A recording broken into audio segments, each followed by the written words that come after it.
it is not true that it has been this sort of willy-nilly, you know, let's bomb a village. That is not how folks have operated. And what I can say with great certainty is that the rate of civilian casualties in any drone operation are far lower than the rate of civilian casualties that occur in conventional war. So the irony, let's take an example like the Bin Laden raid.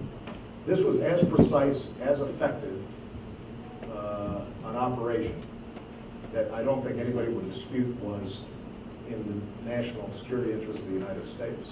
And we put our best people in there who operate as precisely and as effectively as any group of individuals probably ever have in the history of the planet. And they executed their mission flawlessly. But there were a number of people who were killed in that, who you might describe as not the targets of the mission. Members of Bin Laden's family, for example. Now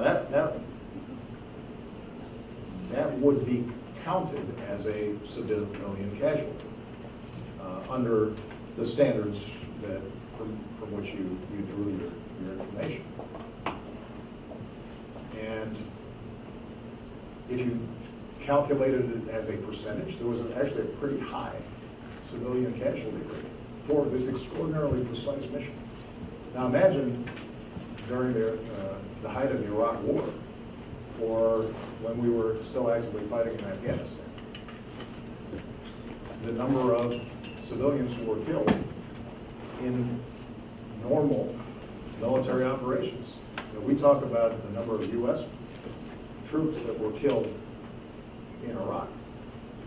The number of Iraqi that were killed, primarily by AQI and those we were fighting, but also by U.S. military that was trying to be as careful as possible in chaotic situations like Fallujah or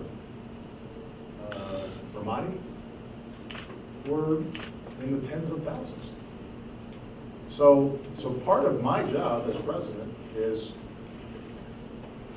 to figure out how I can keep America safe, doing the least damage possible